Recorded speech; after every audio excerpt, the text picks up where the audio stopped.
who wanders. So you've been wandering all over the uh, Western Canada the last year, haven't you? And kind of, Yeah, yes. How are you? Nice to see you. I'm good, thanks. Nice to see you too. Thank you. We, Yeah. I, this is like social. It really. So you're in Golden? Yeah, so I'm currently in Golden. I just moved here about a month ago. I was in Saskatchewan all summer, which was just glorious, and then in Calgary a little bit for the fall and winter. So, Yes. We mhm. saw, lots of your pictures at this, amazing lake, you Uh-huh. know. Were you at the family cottage? Yes, my family has a cabin on Katepwa Lake. It's an hour east of Regina, and it's Yes. been in the family for like 53 years or something. Wow. And Hmm. how was that? Oh, it's like a slice of paradise, living right on the water and the prairies. I mean, I'm a Saskatchewan girl, so I love the wide open spaces and the beauty of the golden fields. Nice. Hmm. Hey, did people come and visit you? I had a few friends pass through, but it was pretty quiet. Yeah. Huh? I look at this time this year, this last 9 months or more, as a kind of almost like a forced retreat for many of us, to and lots of quiet time after we've burned through all the Netflix we can handle, and Mhm. for me anyway, it's been um, an inward looking time, Yeah. self discovery. Yeah. Well, Any of that it's happening for you? totally when after I first got to Saskatchewan, which is around May, actually, I decided to bake sourdough. I got on that train and I decided to grow my own garden, but I also decided to host yoga online twice a day as like a yoga retreat. And then I realized once I was already teaching, I was like, I'm right on a lake. This is a retreat, like for me at least. And my participants were online wherever they were, but it was like you just said, it's like a forced retreat. And then Hmm. I created my own programming to go at the retreat. Nice. And and how's that working? Are you still doing the online? I am. So yeah, I did these first 2 weeks of yoga in May, and we did yoga twice a day, and I just posted on Facebook. I'm like, hey, does anyone want to join me? Like, because my body was really, really sore. I had chronic injuries from years of aerial work and dancing, and lockdown had me like doing less. Like I couldn't go out to anything, and I was in Yeah. the middle of nowhere, Saskatchewan. So then this group, a core group of 4 people joined me in May, and we all got on and we did yoga twice a day, and it was super healing. And they loved it so much, I loved it so much that I kept going every single morning. And I'm still going, actually. I've created a whole online yoga studio based off of what we started back in May. Oh, wow. And Mhm. are you open to more people joining you? Yes, I'm totally open for more people to join us. I still have a group of that like core group that started with me, but Yes. more people come in all the time and it's such a lovely practice. Yeah. Nice. Um, so when you're doing that, have you learned kind of to talk them through adjustments? Like if you're helping people, because you can't really adjust them. Yeah. Yeah, teaching online is so different than teaching in person. Like, there's pros and cons. Like, it's really nice that everyone can be in their own living room, their own space, Yeah. do what they want without feeling pressure. But yeah, when it comes to adjustments, I have to do way more verbal cues about, like, okay, make sure you can see this or do that or rotate this way. And sometimes I'll actually go up to the screen and be like, okay, I can see you, like, move this a little bit that way. But Huh. but a lot of the people decide to be private and have their videos off, which is totally okay. I just trust that they're like, following along and listening to best as best they can. So, Yes. Well, good for you. mhm. What else have you been doing? Well, I mean that whole summer period, like you said, it was like an incubation and like retreat, and so I learned um, a lot about codependency actually and healing relationships, my relationships. Um, and I didn't realize how codependent I was until I learned about it. And then I started doing that healing work and creating boundaries and creating right relationships.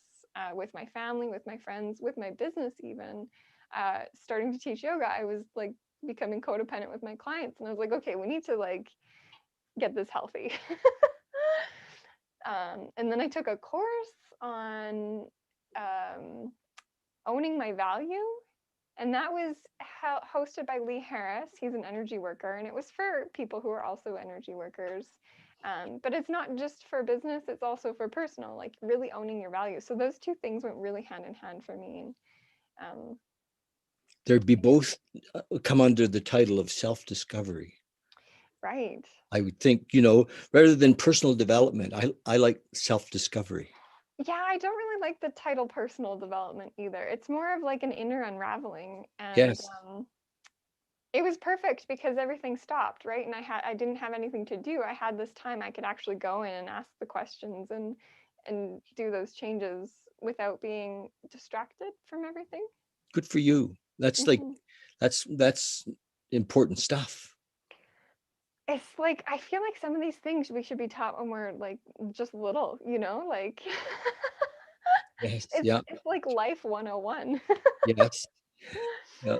You know, I'm have been in recovery in the 12-step world for many, many years, and because it never stops, the the self-examination or the self discovery is a part of that program always. So we're always open to, one, turning our will and our life over to a higher power, but two, looking at where am I stuck, where am I saying no to life, or no to love, or no to yes. Hmm. Um, codependence really is around control often, in the dictionary under control, I think there was a picture of me, and at different times in my life, in different relationships, it depended, right? Right. And so it's gone both ways. I've been in relationships with people who were extremely controlling, and I Hmm. kind of allowed that to happen sometimes. And I've done Hmm. it's gone. I've been on both sides of that. I'll bet you have too. Yeah, and it was curious when I first started learning about codependency this summer. I didn't really like know what it meant really. Yes. And one of the therapists who I was working with said that, codependency is actually a covert way of manipulating or controlling a situation Yeah. as opposed to an overt way. And usually it's out of fear and love and like you have good intentions, but it Yeah. comes off wrong. Well, yeah, it can come off manipulative, sticky, Yeah. uh, needy, all Passive of the, aggressive. Yeah, all yes, that stuff. Yeah. I know. So you learn some new language, right? Yeah. Good for you. Good Yeah. for you. I was talking yesterday or the day before to Amy Thiessen, Nice. and Amy's also been going deep into some work around letting go, trauma work, and in the body and where trauma holds itself. And you're both good examples of making good use of this time. Mhm. You know, good for you. Mhm. So what else came out of that? I mean, while I was doing that work, the therapist suggested like just be with you, like don't even talk to anyone about it. But then after the 2 months, I started opening up to people and talking about it. So with my parents, with my previous partners, sometimes I made amends. So I said sorry for being like, "Oh my gosh, I didn't even realize." And sometimes too, I asked for someone else's apology to be like, "This really upset me, and I never said that before. I just want to let you know how I feel," and to develop more intimacy by actually being clear. Yes. Um, so it Yeah. really changed the way I relate with people Nice. and myself, I suppose. Yes. Yeah. And we do the amends part in the 12-step world as well. you Hmm. know, where we look where we've been selfish or dishonest or fearful, and or all three of those in relating, and do our best to make an amend or clean up the past. And sometimes even people that we owe amends to are no longer alive, so we write Hmm. letters, or we we pray about it, if you will, and to let it go. So we're not carrying that, because a lot of times that stuff help breeds shame. You Yes. know, Yeah. there's I've been listening to and Brene Brown. Do you know Brene? And Oh, yes. She was one of the key people who influenced me. Her TED Talk back in like 2010 or whatever. yes, yeah, yeah. Yeah. Her TED Talk was on shame, right? And Yes. and so, but I've gone way down the rabbit hole with her this last little while, the last couple of Nice. months, and listened to lots of her YouTube, bought two of her books, and because um, it's great. One of the things that happens with her is we get a language, and to be able to see ourselves. And sometimes we can see things, but we don't have the words. And I had gone through most of my life never thinking that or really not really understanding shame, Mm-hmm. and that that the dialogue, the inner dialogue that I had around me that was shame based was, I'm not smart enough, I'm not good looking enough, I'm not whatever. I had, I'm mostly I'm not smart enough or good enough, was it. Mm-hmm. And those are shame statements, and, Mm-hmm. and I'm not good at relationships, you Right. know Yeah. and those are, as opposed to guilt statements, which are, I made a mistake, or I did something, which isn't, it doesn't make me that person. It just means that I did something that was, I was dishonest, or I was, yeah. Uh-huh. And shame says I am dishonest. Guilt says I was dishonest. I did something that was, yeah. Yeah. Yeah. So the good distinction. Mm-hmm. Totally. There's Yes. there's one practice in tantra that's really great. It's to understand the emotion and then to say that I'm more than just that emotion, or I'm more than just that thought, or I'm more than just that one feeling. Yes. Like, yes, I did something that I'm upset about, and also I'm all these other things. So that Yeah. helps too. Yeah. So have you been teaching it, are you planning to do teaching around tantra, around, I mean, that's such a huge subject. Lots of folks don't have any idea how big that is, Yeah, it's you so know. it's so vast and never ending. Yes. Yeah. I mean, my yoga practice, I actually teach a tantric sort of yoga where it's very esoteric and energy based, as opposed to super physical.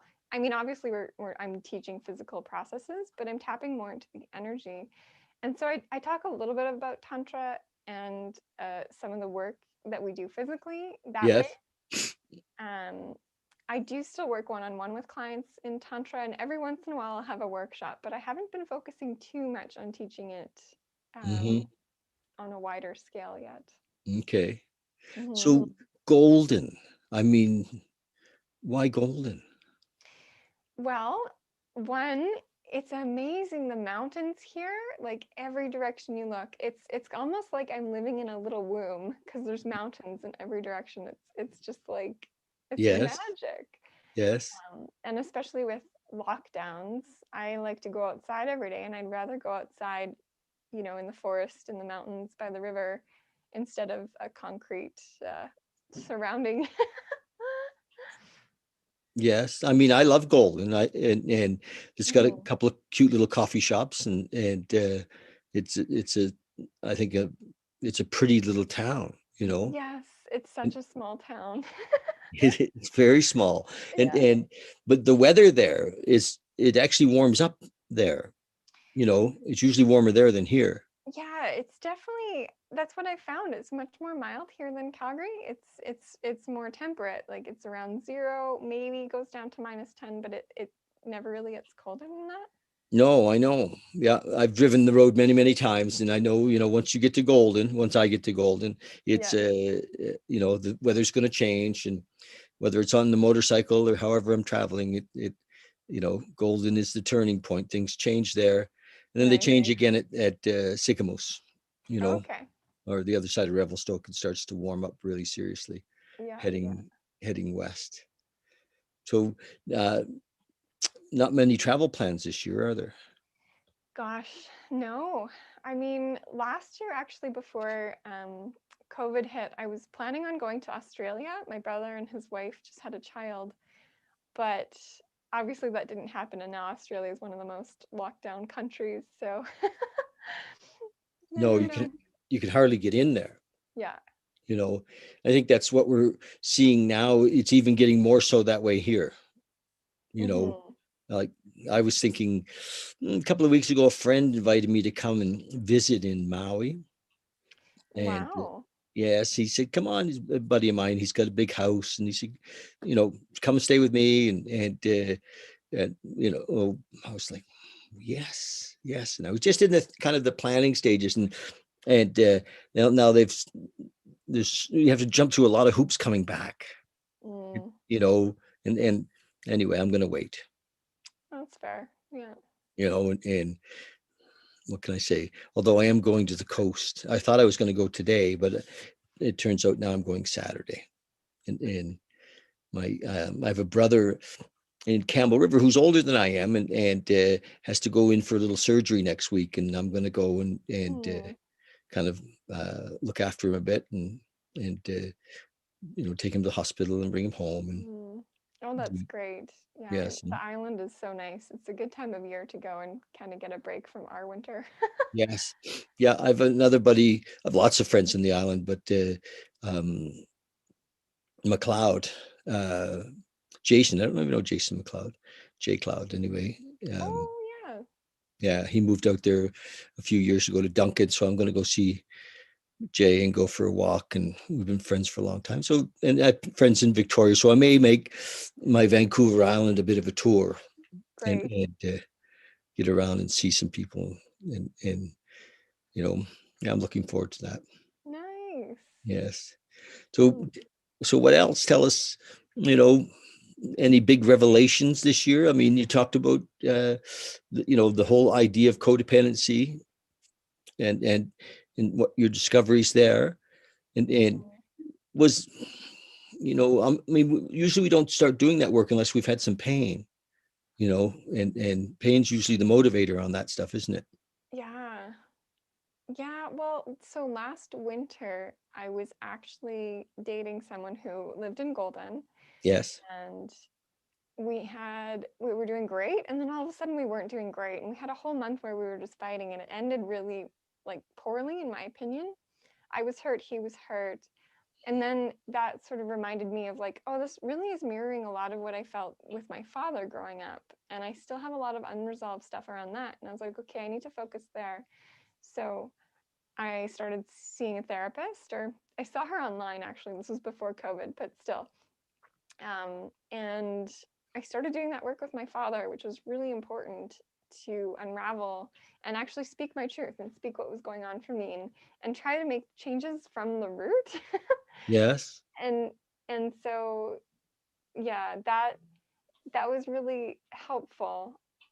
It's an ongoing journey though, that one, and relationships take time. But once I did the codependency work and really really dove in with it myself, I did reconnect with my ex from Golden. So now we're seeing each other again, but in a healthier way. So it's Good for you. That's yeah. like that's powerful. You know how many people go through life and say, you know, relationships don't work for me. That's it. Or I'm done with men, Hmm. or I'm done with women. You know, Hmm. and rather than looking at ourselves, Hmm. um, and so just to get past that, to say, Hmm. well, okay, what's my piece? You know, And I mean, I still have so many layers. Like I had the sort of passive aggressive, quiet, didn't say what I needed, and then that would always blow up later, and then whoever it was would get upset because they're like, "Well, I didn't know about this," and I'm like, "But I felt it the whole time." Like, yeah. yeah, Couldn't you read my mind? yeah, exactly. Um, so I'm still coming up with those barriers. Like I'm not just 100% better now. Like I'm still struggling with speaking, but he's really good at helping me and being patient with me to like work through those edges and be uncomfortable. Well, good for you, and obviously somebody that you trust to be able to do Hmm. that with, Hmm. and we move into a new way of being, you know, and Hmm. beautiful. Was there any book that was part of that work that you recommend? Um, no, I didn't read a book. I did a course with Mark Groves and Terry Cole, and I know Mark Groves has a book, but I don't think it's about codependency. Okay, yeah. I'm not sure about Terry, but Terry's great. She's a psychologist in the States somewhere. Um, yeah, no, I didn't read anything on it actually. Okay. Hmm. But did you do some journaling? Oh yes, I did a ton of journaling, a ton of introspection, a ton of meditating. Nice.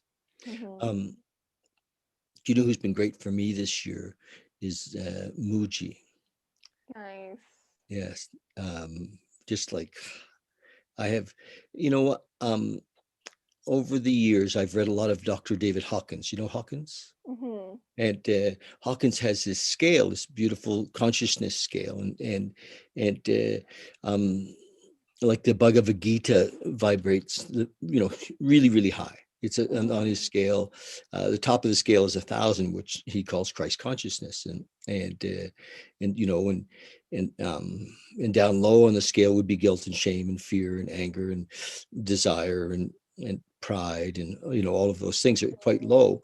And then moving up the scale, like unconditional love is around 540 to 600, and beyond that is kind of an awakened state. And I think Muji is this awakened guy, and so listening to him, and I have listened to him for hours, is I think it has the potential to really lift our vibration, and Hmm. and and show in ways that, well, we don't even can't even imagine how we change. I mean, I've always prayed to be more compassionate and understanding with people, just to be a better listener, and not, because sometimes I find myself wanting to fix people.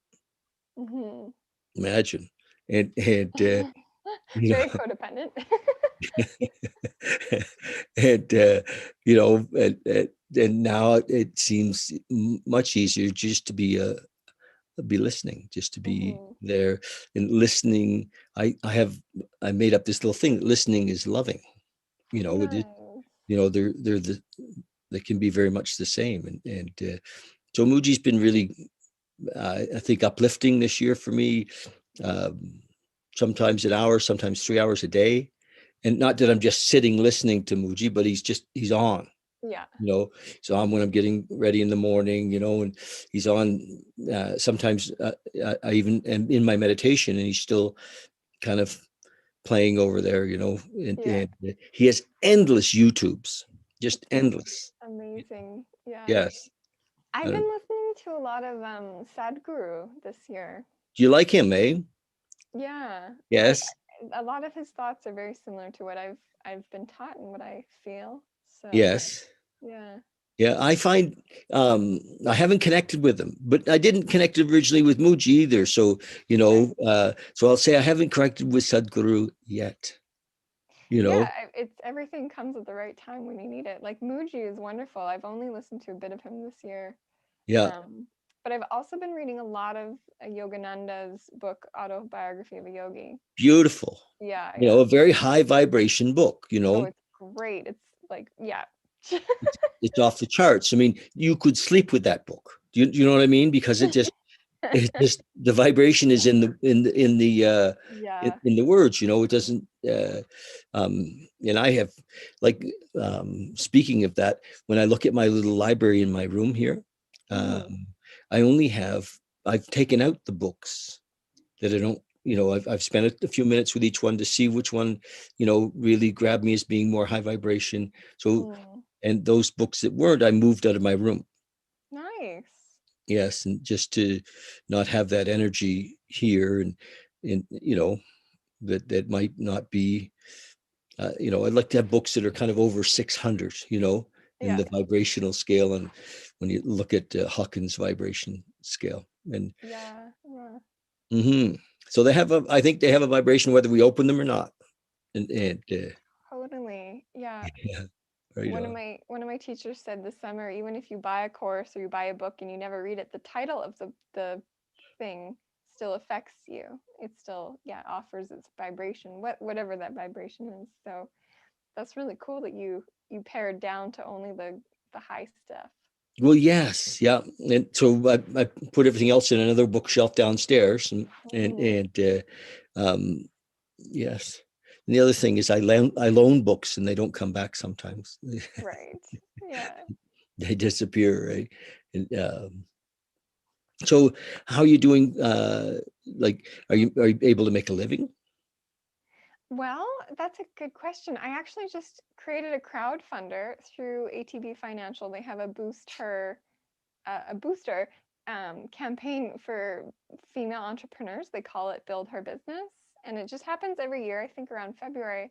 Um, so I joined it to ask for funds for my yoga studio and to create more awareness about it, so I can reach more people.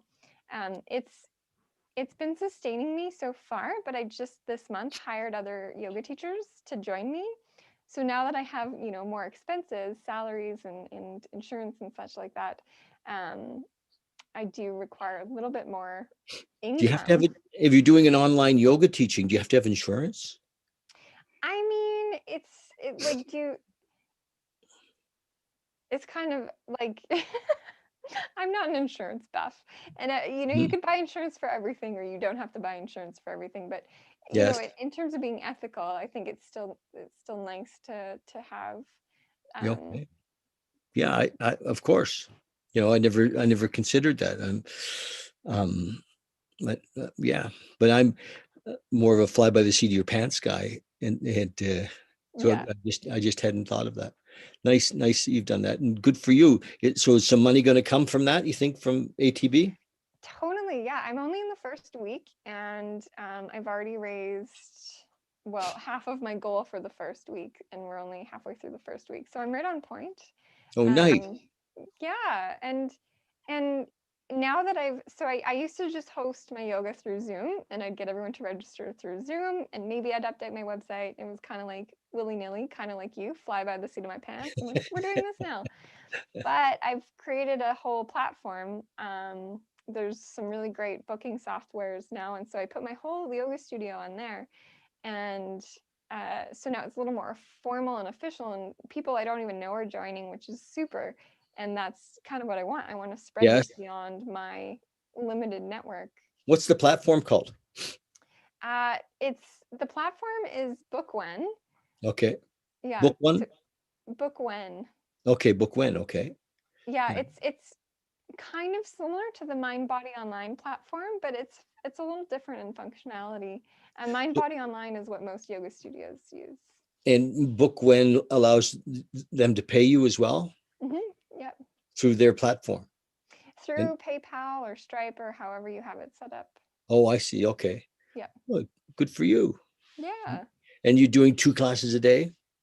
Uh, I'm currently only doing one class a day, me personally, Yeah. but I have other teachers who will offer evening classes as well. So No, nice. That's awesome. That's awesome. yeah, yeah. Um, I'm doing like a talk every day. I do a video every single day, and Wow. and and um, and I'm reading actually from a little book that I have, the 24-hour day book, and I give a little talk, and I read from the book, and then I lead a short meditation. Usually, I don't even call it meditation anymore because I think sometimes people have such ideas about meditation. A lot of folks that I'm working with have just said, "Look, I don't know how to meditate. I'm not going to, they're." Right. So I don't call it that. I call it sitting. Nice. Yes, and everybody knows how to sit. Yeah. And Well, I have these there's Zen quotes. There's like a list of 11 or 13 and one of them is just make time for sitting. yeah, It's not meditating, it's not focusing, it's just sitting. yes, and then Simple. and when we're sitting, I ask them to focus on the breath because everybody can focus on their breath. And Mhm. sometimes at the end, I say, "Oh, by the way, we just meditated." I mean, and because when we drop in, I ask them to watch their thoughts, to Yeah. just have a look, and there they are going by, and even maybe to recognize that you're not your thoughts, and that they're just kind of doing what they want on their own, and we don't have to attach to them, and we don't attach to them, they'll just move on, Mhm. Mhm. and so it's really is meditating, Yeah. but I just call it sitting. Let's just sit for 5 minutes, and Uh-huh. so I do that every day.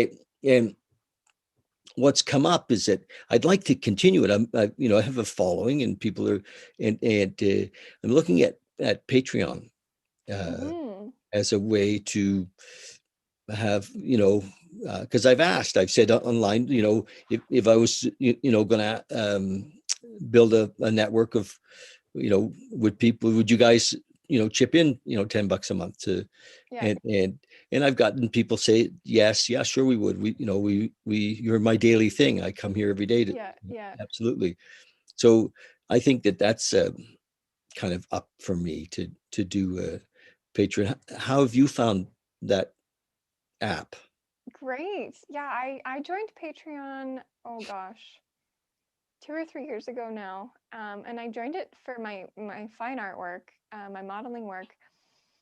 And it was something I had avoided for a long time. But once I joined, it was just this steady monthly income, and people come and go. And, I really like that aspect that people can come and go as they please. Like they're not locked in, they can enjoy the content that you're sharing or not. And the other thing about the platform is that I've changed my content over time. So sometimes I offer this, sometimes I offer that. Like right now, I have my lunar circles, my witch circles. We gather every full moon and new moon, so I have a tier just for that now, aside from my fine art and so much more. Like you can just grow with it, and it's been great. Yeah. Has it? Has it? Mm-hmm. I uh, was on a channel the other day, a yoga channel, and a couple, and they had 1,500 subscribers on Patreon, Wow. and their bottom thing was like 750, Yeah. and their top one was like $25. So, I'm thinking, well, 1,500 people. Let's say they're all at $10 average.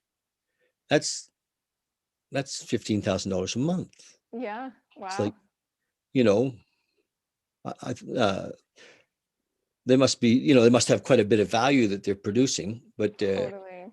But anyway, so Patreon is I think really where I'm going to go with this. Mm-hmm. Uh, and and uh, and I've known you've had a channel for a long time, and I've always been inspired by your um, ability to talk about your channel, and your ability to put it out there, and Mm-hmm. and and and I'm glad that it's worked for you. Yeah. Well, like anything, especially like a business or online, it's just consistency. Like telling people about it, reminding them about it, saying you have it. And then people, like there's psychology about this, but people will see it, they might not join right away, but eventually they'll be like, oh yeah, this person has that thing and I want it right now, or you know Yes. Yeah. hmm So it is important to talk about it and share. Are you going to do a YouTube channel? I have a YouTube channel, and I've had it for years. I started it out just to put on my dance videos when I Yes. needed to do submissions or auditions online. And now it has a bunch of, like, over the years, it has a bunch of random videos of me dancing or performing aerial. And then I put a few meditations on there, and I did this whole series where once a week I would say whatever's going on in my life. And now I do a monthly sort of energy update. I share some yoga stuff. I still have dance and yoga videos, but just recently I blew up from like 200 followers to 800. One of my videos went viral. It's got like 100,000 followers, and it's just me in a bodysuit doing yoga. It's so funny. But I do plan on putting more of my yoga content on there, more of my meditations, more of my healing work, so that people can access it whether they come to my classes or not. Yes. I think that's really great to do that. Mhm. And Mhm. you can also do a join after you get to a certain level of hours, and so it's 4,000 hours in the last 365 days, and over 1,000 subscribers. It there's other things you can join with YouTube. You could have like a almost like a Patreon type of a thing in YouTube. Oh, cool. Yeah, and so you can put some videos behind a wall if you want, Uh-huh. um, or have your um, kind of like Patreon people, I forget what they call it, um, see your videos first and that kind of thing. But Right. I think if you did um, yoga in whatever you wore uh, once a week, um, it would, you would be, you'd make money on YouTube. Right. Yeah, Yeah.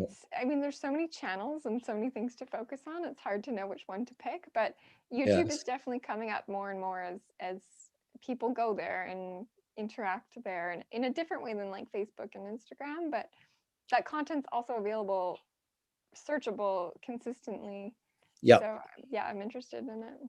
Yeah. Well, I think me too. It's kind of my focus on as Mhm. far as social media is concerned. Even though my video every day, I do it live on Facebook. Yeah. Then I download it like this one, like we're going to download and upload it to YouTube and Yeah. write some content and um, and then post it. And I think this year I'll break the 4,000 hours. I've about 1,800 followers or subscribers, Oh, wow. and so it's coming, and it's kind of fun too. Like it's a challenge. It's like, okay, let's see if this wants to Right. happen. And Oh, and that's so exciting. yes, and I can do uh, yoga in a bodysuit, but it won't be the same. I think it would still attract a large audience. No, not at all. Not at all. I just got a visual on that. It's like, no, it's not gonna. It's not. But sometimes I do these outdoors. I do them, to kind of make them a little more interesting. Other than Totally. I have a little studio. I have a great bedroom. We're in my room, and I have a couch, and it's a big enough room that Yeah. it's quite, the beautiful bathroom, and it's well set up, and Nice. so I do a lot of my work right here, and Yeah. it's a new world. I'm never going back to a job. This is it, Right. you know. Right. And my message that I do every day is really an awake. I call it Project Awakening, and it's about, you know, about self-realization, about who are we in relation to I don't even want to call it spirituality. Who are we in relation to the one, to the isness, to God, to, Mm-hmm. and my experience is that we are that, Mm-hmm. and that, um, you know, ego, mind has convinced us that we're not, and we can drop past that to this this open space, this oneness, this that's beyond intellect, and Mm-hmm. so that's over and over again, kind of my message, and often people aren't willing to really look at that unless things are falling apart, you know, unless there's Mm-hmm. a struggle, unless there's whether it's addiction or the broken relationship or somebody died, and then we become aware of like, oh my gosh, I have no Mm-hmm. control here. Mm-hmm. I really don't know, and but we've lived with the illusion that we could kind of manage life. Yeah. It's it's kind of like the Rumi quote or poem, like it's the crack that lets the light in, Yes, you know? Leonard Cohen. Oh, whoever said Well, it. he didn't know, but it was probably Rumi. But he said, the crack is how the light gets in. In Mm, one of his songs too, and he was quite a philosopher and a spiritual guy, totally. Yeah. yeah, I'm a big Leonard Cohen fan. But yes, it is how the light gets in, and then Yeah. it's like, oh my gosh, we're living in the light, free. Yeah. And you can never go back. No, so freedom is the key, is the goal really, and freedom is, I mean, the jail that we live in is the one in our mind, right? Is the Mm-hmm. and so that's my kind of purpose, is to I'm a freedom fighter, Nice. I like that. jailbreaker, and and, Yeah. and to help folks get out of that thing. And Mm-hmm. so you think you'll stay in Golden for a while? I mean, it's really hard to say what's going to happen in the world. I can't believe we're coming up to like the year anniversary of the pandemic. Um, I I'll stay here for 6 months at least, which is a Okay. long time for me because I travel a lot. And then I we'll see what happens after that, see where the Yeah. world's at, see what I'm doing. All right. Hmm. Not on my way out, but maybe on my way back. If, depending on what time of day it is, maybe I'll stop and have a coffee with you if you'd like. And, Cool. you know, are you close to downtown? Yes. Great. I mean, I downtown's like four streets, but Yes. Yeah. I am a block. I'm like 4 blocks away. good. Yeah. All right. Well, I love that little town. Well, thank you for, for taking time to tell us what you're doing. Can you do a couple of things for me? I don't even know if you have a bio, but if you have one, I'd like you to send it to me, and I'm going to put it on the content Okay. and, maybe your links as well for everything, even For your YouTube sure. channel, and we'll post it all on there, and so people can know how to find you and Great. how to be in your yoga classes and Yes. you know, and maybe if you've got some of your yoga on YouTube, they can go and see it there, and then because uh, Totally. to catch up a bit, you Yeah. know, Yeah. and so I'd love that if you could send me all that stuff, like even tonight, Sure. and Yep. I'll put this all together and send you the link on this YouTube tomorrow. And Great. yeah, it's just really nice to see you. You seem quite light, Mhm. you You know. know, I because I started doing yoga in May and then I did it every single day. I saw my acupuncturist in about October, November, and she said that my energy, my meridians, my channels were all the most open she's ever seen them. So my Nice, yoga has like specific science behind it and it has cleared my whole energy field. So it nice. it does the same for those who join. Nice. Well, Mhm. what I sense is that you feel quite complete in a way, Mhm. like nothing's missing, or Mhm. sometimes, especially on relationship, if we can be in, if we're out of a relationship, sometimes we're thinking, oh my gosh, something's missing, or if we're with somebody and it's not working out the way we thought, that something's missing, and that's, of course, goes back to the codependent thing, but um, Totally. yeah. So Yeah. I don't sense that with you at all. I think that you just like seem quite relaxed. Yeah, I mean, I believe that we're all whole by ourselves, and then relationships and partnerships and family just help enhance us. They Yes, don't complete us. We're already complete. They just help us. totally. Yeah. Yeah, but I don't know if you've always believed that, have you? I probably haven't always, no. No, and most of us didn't. And Mm. also I spent lots of my life thinking I had to be with somebody to, Mhm. I was missing something if I wasn't, and it's beautiful now, also in my life right now to be. I can't actually. I don't know where I would put somebody in a way. Not that I need to put them anywhere, but I'm quite. My life is really full, Right. and so I've kind of turned the whole thing over, to my higher power, to God as I understand him or don't, you know, and to if that's meant to be, then you know, I'm sure it'll show up when as appropriate, Oh, and that's great. Yeah. isn't it? It is. It's quite freeing, Yeah. and yeah, Well, you're a freedom fighter, so you should be free. that's right. Thank Mm. you for that. Okay, I love you Mhm. lots. Nice to spend time with you. Yeah, you too. Thank you. Okay, thanks. I'll send this to you in a bit. Great. Bye-bye. Okay.